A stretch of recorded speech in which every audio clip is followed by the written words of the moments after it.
no notes. First thing, put a card in it, because obviously you'll get an error if there's no card. Plug it in, hold the feed button. We'll prop this up so I can show the air lights.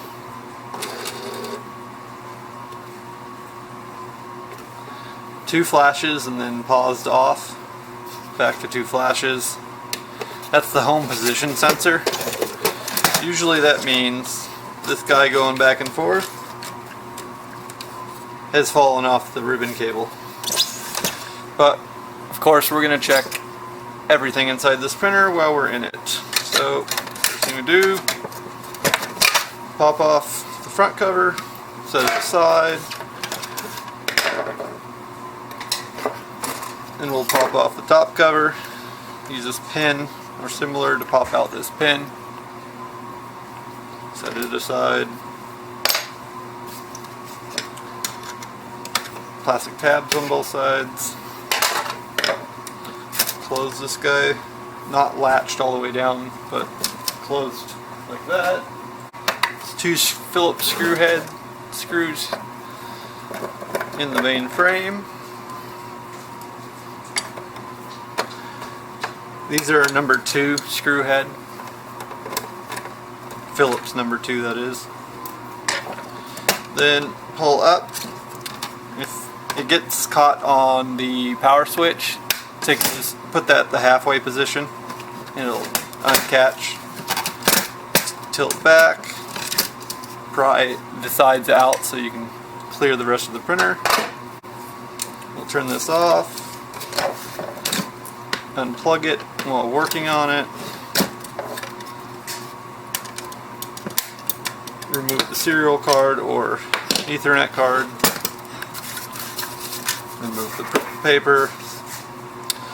So first thing we're going to do is remove this spring. You can remove it by hand, unhook it. That's what it looks like.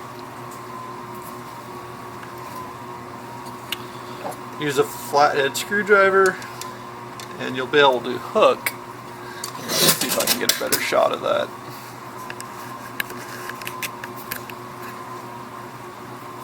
You'll be able to hook it inside and pry up with a flathead.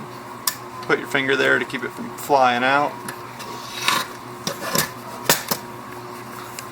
That's what the C-clip looks like. Set that aside. The carriage tray will move to the left and off. You're going to want to inspect this every time you take it off. They're almost always bent from people fighting them. This one is bent. Usually you can just pry these back to flat using your hands.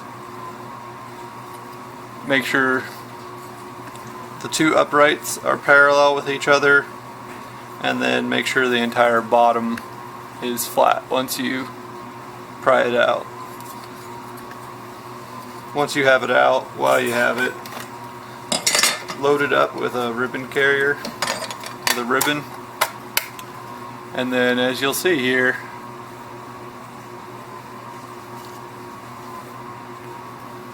the little metal tab is not actually grabbing onto the ribbon. This happens just from heavy use.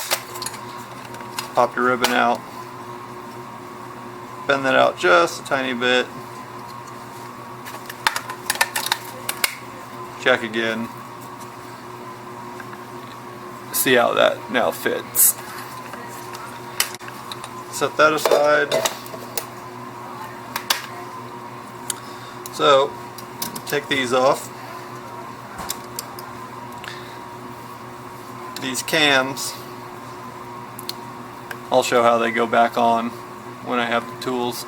These cams have these little teeth on the bottom, and those grip onto a serrated edge that's imprinted into the metal.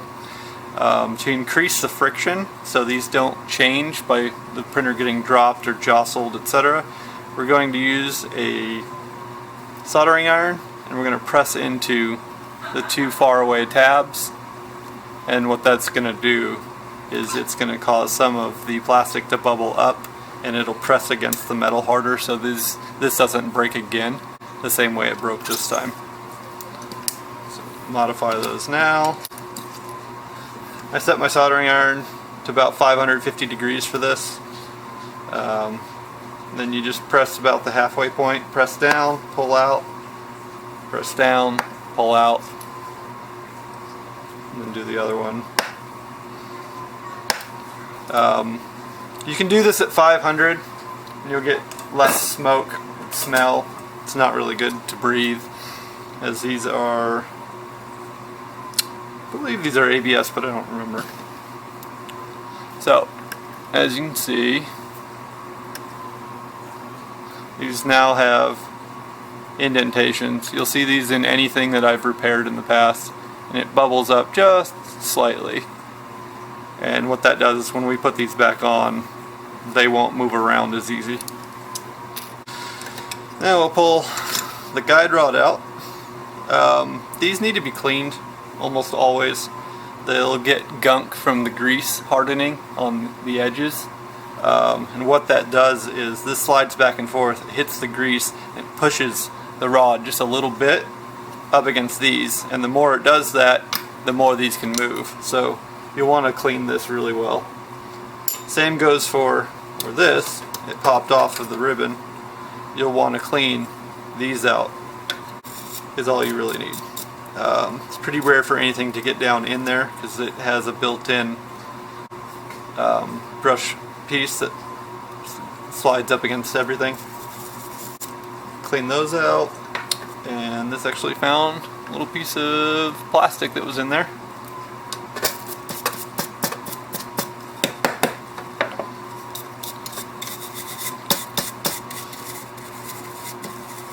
Try to brush pretty much everything down while I'm in here.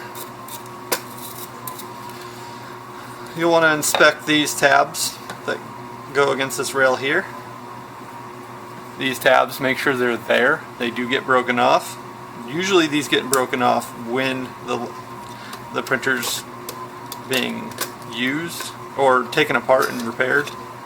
If you find any broken off, this whole assembly needs to get replaced. There's usually plenty of spares when you're repairing these constantly. So, set this aside. This can hang off the ribbon. Check the tension on this ribbon cable.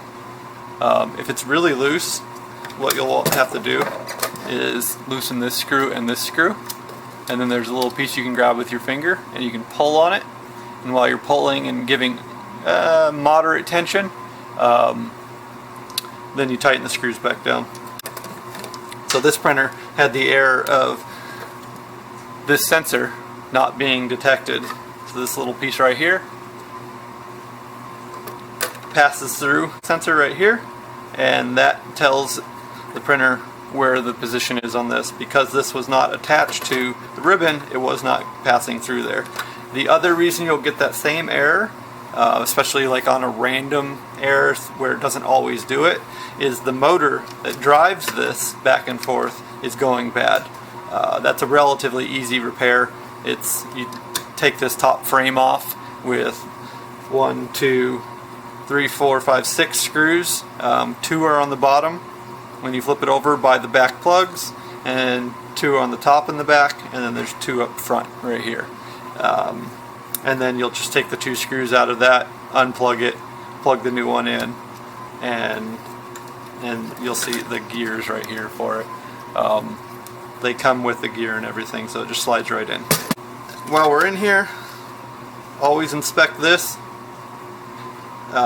Looks like we're missing more parts in this printer. Chances are whoever took it apart last did not put it apart back correctly.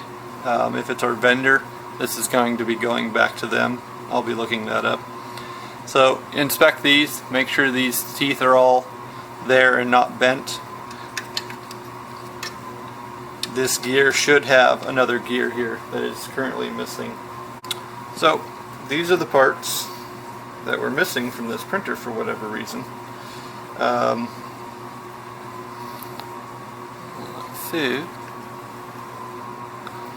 So this gear sits on top of here and fits inside a little notch.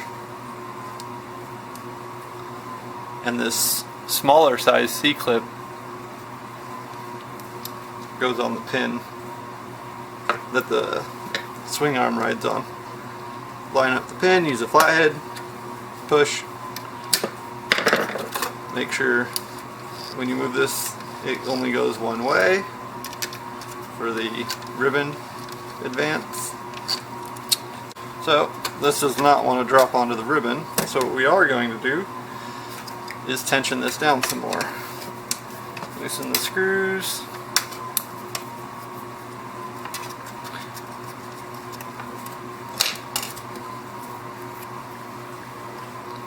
So that is the adjustment, so we're going to pull that tight.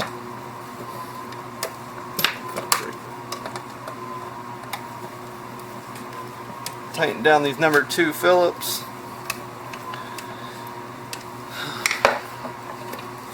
Try this again. Yep. So once you get the teeth on, you can pull up on the ribbon into those little notches. Just have to get it started while the ribbon's tight. So now, carefully make sure that moves back and forth. Be sure to not break these pins right here. Now we're going to put our guide rod back in. Clean anything that's on it.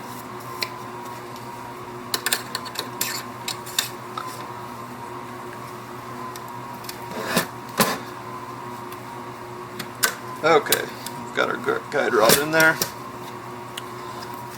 Take our modified adjustment cams.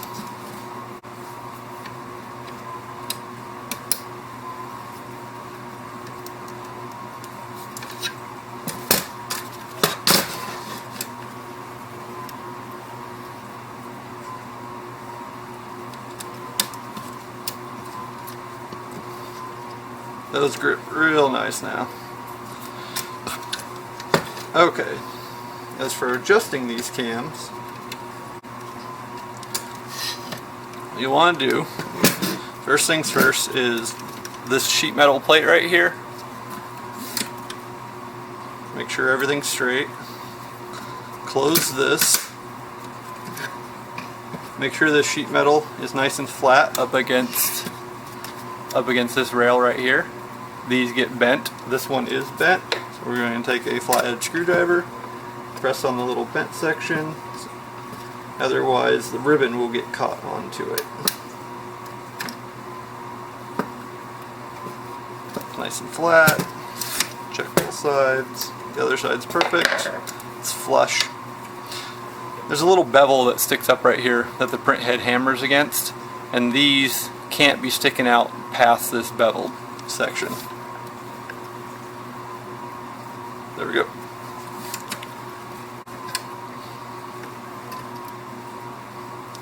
So now for adjusting the cams, I'll zoom in on here.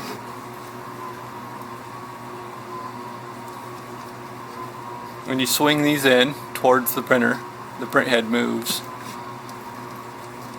like so. You can do this by eye, and 95% of the time I do it by eye, but just for sake of knowing, using feeler gauges, this is a 0.559 millimeter thickness gauge. These aren't required again. You can do this with a business card, is about the same thickness. You just cut it down so you can easily fit it in here. It's loose, wiggles around. Close this in on it till it's tight, and then back it off one click. There we go. And then same thing for the other side. Slide this up.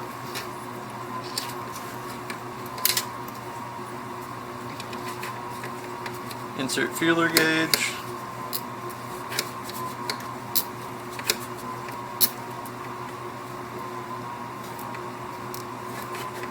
There you go.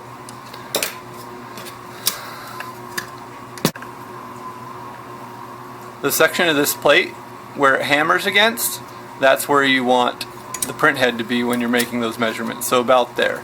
You don't want it all the way over, because that's not what you're measuring. You're measuring where it actually prints on the print head.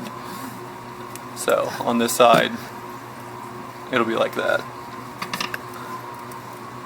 As you can see here, it'll be all the way on the side of the print head. Because if you're over here, you'll be up against that metal plate that guides the paper. And that's not where you need to be. On to the next most needed repair, or second most needed repair. Basically every single printer that doesn't come in that's pristine clean, pull this paper sensor switch.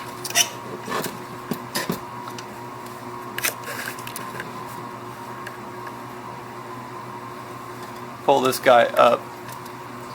Some are harder than others to pull up, but pull that guy up. Set your soldering iron to around 650 degrees Fahrenheit.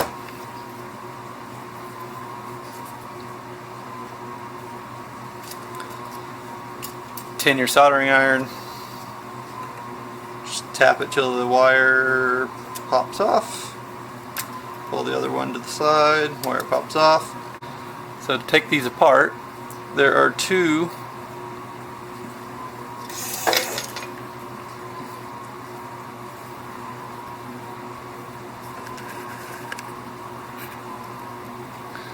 little black clips here. Be careful not to break off the contacts that you solder to. Grab these with your nail, pry those out, and then use your finger to pull the switch assembly forward. Oh, that one about popped open. I'll show you how these go together. So this is filthy. These almost always need to be cleaned out. You can brush both directions. Again, be very careful of those contacts you solder to, because they will snap off. These parts are not something you can purchase. I have yet to find a supplier that will sell them. Epson, it's the only part on this printer they won't sell you currently. So that side's nice and clean. As for this guy, that little spring, you really don't want it to fall out. If you do, you can get it back on there, but you'll want to note how it was on there in the first place. Let's see if I can get a good shot of that.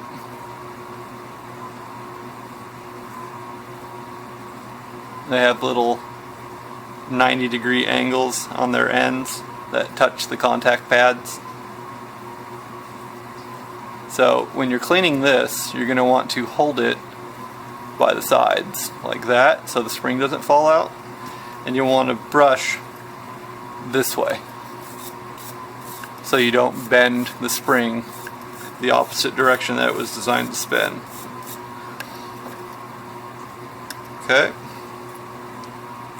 Now to put this back together,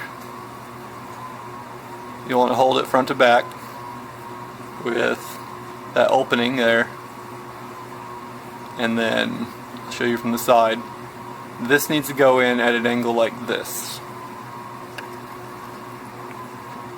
Once you feel it click, you'll feel the spring put some tension on the back spring, and you'll push it down to put tension on the front spring. Then you'll have to hold it with one hand, and then take your cover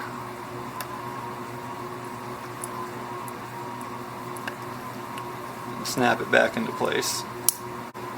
Make sure the springs are oriented like so, and you have a now working paper sensor switch. Again, these need to come out every single time. So with a tin soldering iron, I like to get the right hand side one first. Let's see if I can get a closer shot.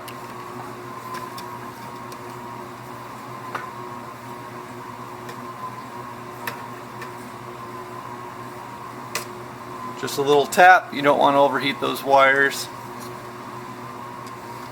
Turn to the right.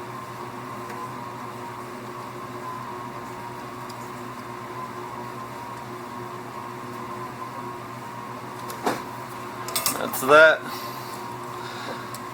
That's a skill you'll pick up on and it'll get easy. The first time you do these switches, you're gonna hate the switches, but they're really easy once you do, 500 of them.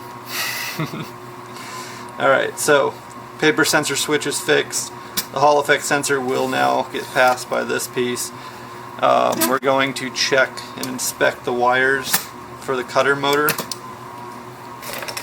Number 1 screw on the side here. Number 1 screw on the side. We're just inspecting. I don't think this one has any issues. But we're going to take the screw off, pull this off, make sure the wires are oriented correctly. They are. So if there's any sign of fraying inside here, you'll want to desolder and repair this. So when these are soldered on, they should not poke out in their direction. They should poke that way. So you swing it open like that, they should point that way. So the solder end goes out and loops around. That service loop keeps these from breaking. There's also one on the red and it's looped around also. And then also there's the shrink wrap tubing, this clear tubing on here. Make sure it's in this pinch point to make sure it's not rubbing the wires. Hook these little hooks on the side, line up the cam for the motor for the cutter, make sure that's locked in there in the right spot, and then return the screw. I'll use video footage from another printer to show the repair of this on the next section of this video. These are almost always broken. It's pretty rare that these wires are in good condition like this. I have a feeling this printer went to a vendor for repair and that snap ring was missing. This fell out, this ran into it and it ripped it off the belt, and that's what caused this to fail. So back to this guy. He'll lay down in here, slide the pins together. We'll take our C-clip, set it on. I like a 9 o'clock position, so it's pointing up like this. I'll show you why. So I like this to go on at a 9 o'clock. That gives me this little edge of metal right here to run my flathead screwdriver along.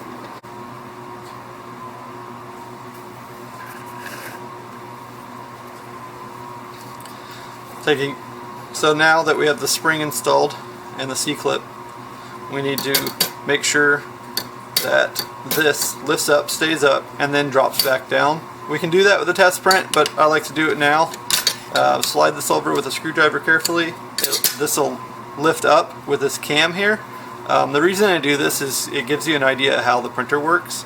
There's a little hook inside here on the plastic that runs along this little ramp section, and that lifts the carriage up. Slide this over, it'll stay up. And then to make sure this cam isn't getting caught on something in here, lift this up, it'll pop over immediately. If it drags over, then that needs to be cleaned out better. This will drop all the way down now. Next, what we're going to do is a test print. You don't want to put all your plastics on and then find out you need to print, take it apart again. So close it, flip it over, pop in a serial card so they're the least likely to have any issues.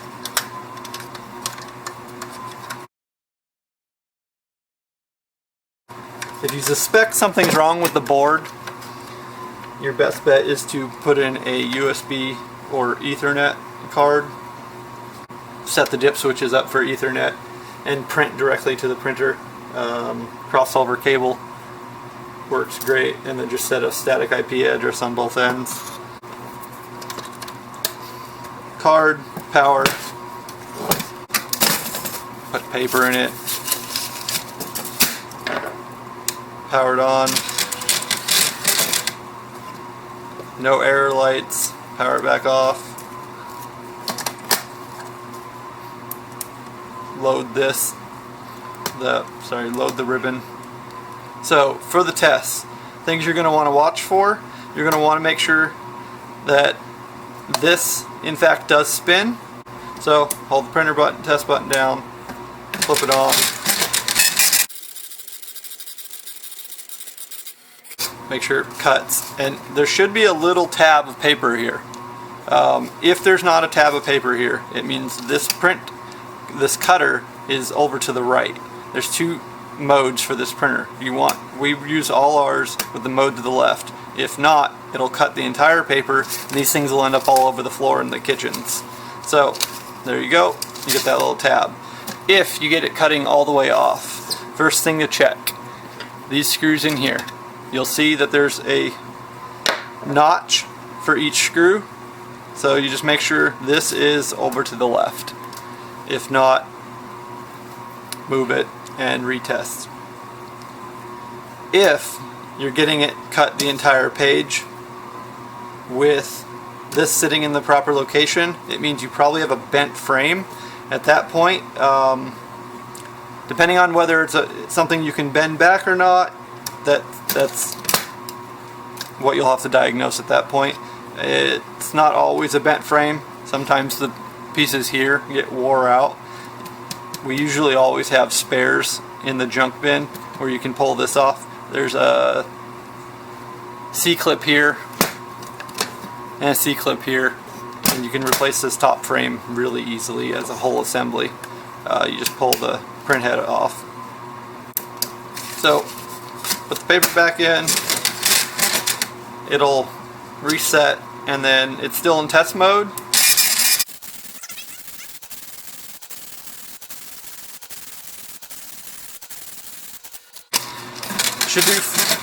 It should do 6 lines of each. If it starts cutting these diagonals of black and red across all the letters, there's 2 things that can cause that. Most likely these are too tight, these cams for the print head. Just click them back one setting and see if the ribbon stops catching. The other thing that can cause it is that piece of sheet metal that guides the paper. That can be popped on the wrong side. There's 2 little tabs, they can be sitting on the wrong sides. You just fix those little tabs. When putting the plastics back on, this has to come out.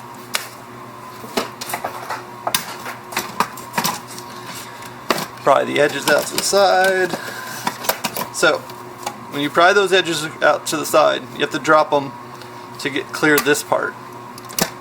Once it clears this though, it needs to be on a little bit up, down, and then it clicks down. Load your screws back in.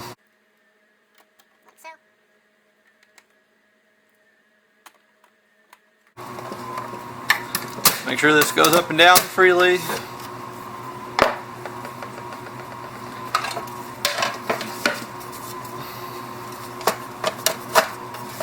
That just pops right in. Make sure it's actually in its locating pins. This, as you can see here, has a broken tab, so it's not grabbing on the left side, but it has its tab on the right. This would get replaced. In this case, I don't have one, so it's going to go back with it, like so. Then you take your little locking pin, and it inserts right back into this spot right here. If it doesn't go all the way in, it means this U-shaped metal piece is bent. Take a pair of needle nose pliers, bend it back a little bit, press down the pin, bend it. Once the pin drops right in, you're good to go. Make sure this doesn't have excess friction from the pin. Wiggle it back and forth. There we go. It's nice and smooth now. There you go. Take your test page, or at least a section of your test page. Don't need the whole thing in there.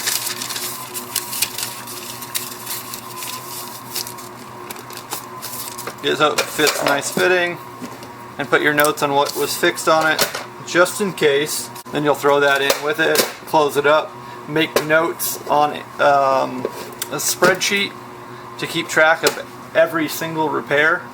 This way, before you start working on a printer, you can look up the asset tag and see what was last fixed on it, if anything. If we find printers that are coming back over and over again with the exact same issues, then it's probably time to throw them away or part them out for spare parts. Every once in a while you'll get a motherboard. I'd say 1 out of 100 you'll get a motherboard that when it gets hot causes random issues. It's usually because the board was damaged by a failing part, usually motors.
As far as advanced repairs, that would be the test button failing, whether it's because it got dirty because the sticker was peeled off, or people poking this with a pencil until it has a hole in it and then food gets down inside here.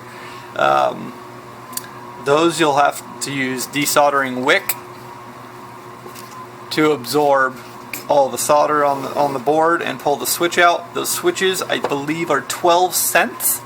They're very cheap, but they are a pain in the butt to replace. These are number 2 screws.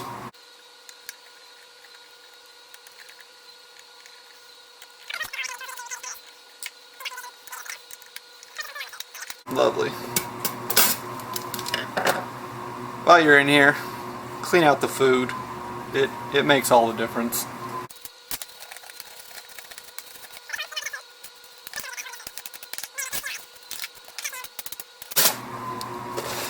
Okay, so the motherboard, things that fail. These are the 4 connection points right here. These are the 4 connection points for the test button or the mode button. This is replaceable. This switch is replaceable, but it's so much work, you'll probably just want to replace the motherboard. It's not fun trying to desolder. This is the ribbon for the print head. These are the 2 motors, one for the cam and one for the carrier. And then you've got your print head motor.